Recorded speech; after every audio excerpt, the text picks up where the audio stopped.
చాలా strong relationships ఉంటాయి.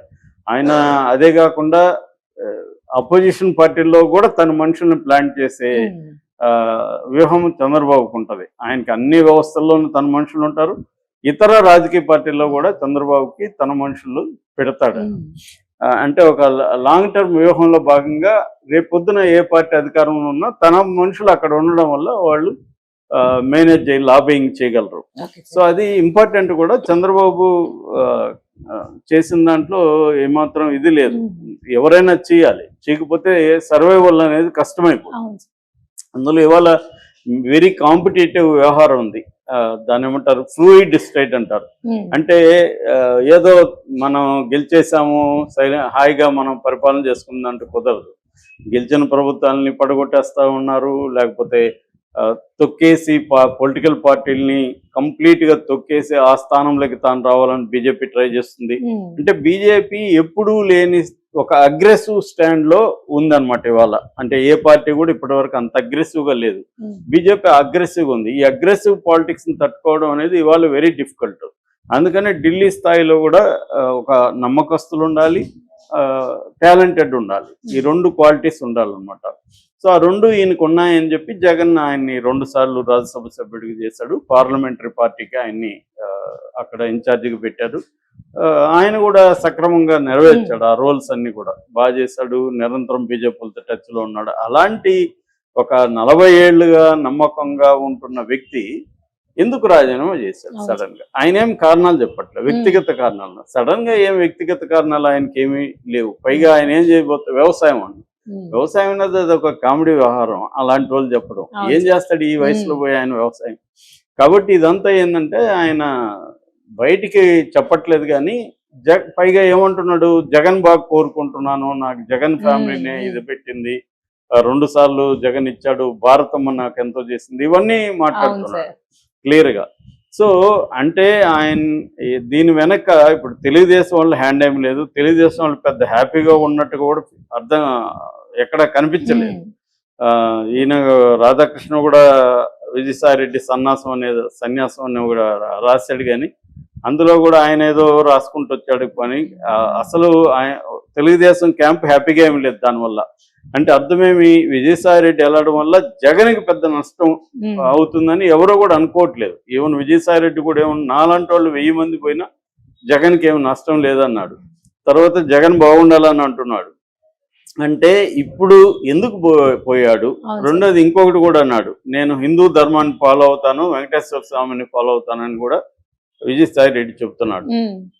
At the same time Chandrababu ఫ్యామిలీతో వ్యక్తిగతంగా నాకేమీ లేదు, ఫ్యామిలీ గొడవలు కానీ ఏమీ లేవు, రాజకీయంగా మాత్రమే. అట్లాగే పవన్ కళ్యాణ్ నాకు చిరకాల స్నేహితుడు, ఇవన్నీ చెప్తున్నాడు. సో ఇప్పుడు ఏంటంటే కొంత టైం గడిచినాక కొన్ని విషయాలు బయటకు వస్తున్నాయి. అదేంటంటే ఇదంతా కూడా జగన్ స్కెచ్ అని. జగన్ స్కెచ్ ఎందుకు? ఇప్పుడు విజయసాయిరెడ్డికి రాజ్యసభ 2028 వరకు ఉంది.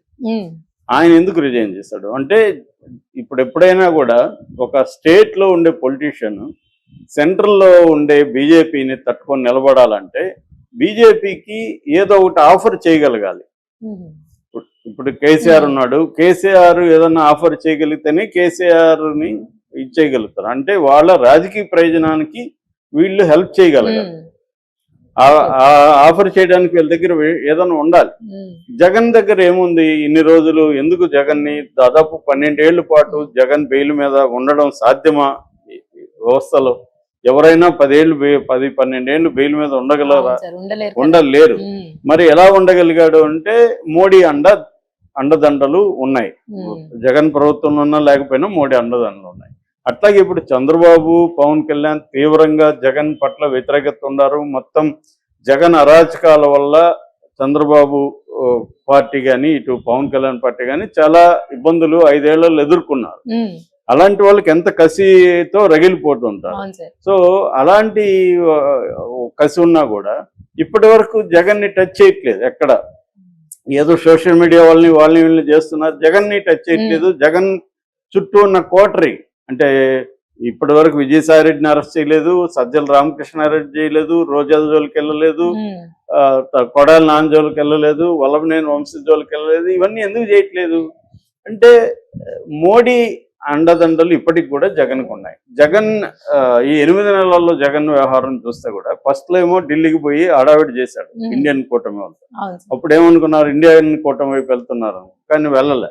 నేను కూడా అప్పుడు కూడా నేను చెప్పిన, ఇది హడావిడి ఎందుకు చేస్తా అంటే టు ప్రెజరైజ్ బీజేపీ, మీరు కానీ నన్ను పట్టించుకోకపోతే నాకు ఆల్టర్నేటివ్ లేదు, నేను అటు పోవాల్సి వస్తుంది అని ఒక ప్రెజర్ చేయడానికి తప్ప జగన్ కి ఇంటెన్షన్ ఏమీ లేదు. ఎందుకంటే బిల్లులకు అడిగినాడకపోయినా జగన్ నుంచి మద్దతు వస్తుంది.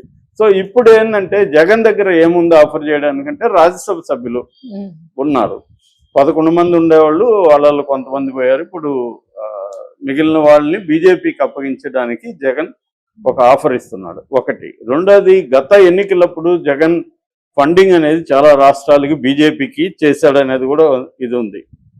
నిజానికి ఫండింగ్ బీజేపీకి పెద్దగా అవసరం లేదు. వాళ్ళకి దేశంలో అతిపెద్ద కంపెనీలుగా ఉంటున్న రిలయన్స్, అదానీలే వాళ్ళ కంట్రోల్లో ఉంటారు. 1000 కోట్లు వాళ్ళు ఇవ్వగలరు బీజేపీకి, జగన్ ఇవ్వాల్సిన అవసరం లేదు.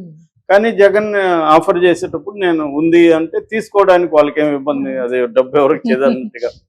సో అందువల్ల అదొకటి. రెండవది, బీజేపీకి జగన్ ని కానీ వీకెన్ చేసేస్తే కంప్లీట్ గా చంద్రబాబు బలపడతాడు. చంద్రబాబు బలపడడం బీజేపీకి ఇష్టం లేదు. బీజేపీ ఏం ప్లాన్ వేస్తుందంటే, మామూలుగా ఆంధ్రప్రదేశ్ లోనే రాజకీయాలు అంటే కులం లేకుండా రాజకీయాలు ఉండవు. ఎందుకంటే తెలుగుదేశం అంటే కమ్మ, జగన్ గాని వైఎస్ అంటే రెడ్డి, పవన్ కళ్యాణ్ అంటే కాపు. ఇది కదా, ఇది అందరికి తెలిసిందే, దీంట్లో ఏమి దాపరికం లేదు. ఇవి ఉంటూ మిగతా కులాలని ఆర్గనైజ్ చేసుకోవడం, సోషల్ ఇంజనీరింగ్ చేయడంలోనే సక్సెస్ ఉంటుంది. సో బీజేపీ ఏం ప్లాన్ చేస్తుందంటే, కమ్మ కాపు కాంబినేషన్ ని మనం కబ్జా చేయాలి. చంద్రబాబు సక్సెస్ కావడానికి కమ్మ కాపు కాంబినేషనే. పవన్ కళ్యాణ్ అనే వ్యక్తి లేకపోతే, కాపు పాపులేషన్ చంద్రబాబు సపోర్ట్ చేయకపోతే చంద్రబాబు ఈ స్థాయిలో వచ్చేవాడు కాదు. నిన్న కూడా ఒక హోర్డింగ్ పెట్టారు అక్కడ కడప దగ్గర, ఎక్కడ పవన్ కళ్యాణ్ అభిమానులు, మనం కానీ లేకపోతే జగన్కి 11 కాదు 110 వచ్చేవి, చంద్రబాబు ఓడిపోయేవాడు, ఇప్పుడేమో నిన్ను అవమానిస్తా ఉన్నారు, నీకు వ్యతిరేకంగా మాట్లాడుతున్నారు, అన్న నువ్వు ఎప్పుడు తెలుసుకుంటావు అన్నట్టుగా వాళ్ళు ఓటింగ్ పెట్టారు జనసేన వాళ్ళు. అది వాస్తవం కూడా. అందువల్ల పవన్ కళ్యాణ్ని కాపు కమ్మని కలపడం ద్వారానే చంద్రబాబు అధికారంలోకి వచ్చాడు. కాబట్టి ఈ కాపు కమ్మ కాంబినేషన్ ని మనం తీసుకుందాం అనేది ఇప్పుడు BJP plan. So BJP plan ఏంటంటే, జగన్ ఎలాగో మన కంట్రోల్లో ఉన్నాడు, చంద్రబాబును మనం డిపెండబుల్ కాదు, రెండోది చంద్రబాబుని తొక్కేసి ఎన్టీఆర్ అభిమానులు కమ్మ అంటే కమ్మలోనే ఒక ఎన్టీఆర్ సెక్షన్ ఉంటుంది, వాళ్ళు చంద్రబాబును వ్యతిరేకించే వాళ్ళు చాలా మంది ఉన్నారు. సో అలాంటి టీములను తీసుకొని, కాపు ఎట్లాగో ఉంది కాబట్టి తీసుకుంటే, బీసీలని ఆర్గనైజ్ చేసుకుంటే మనమే సొంతంగా అధికారంలోకి రావచ్చు అనేది బీజేపీకి ఉన్న స్టాండ్. దానికోసమే ఈయన దగ్గర రిజైన్ చేయించారు. ఈయన బీజేపీలో చేరతాడు త్వరలో. ఎవరు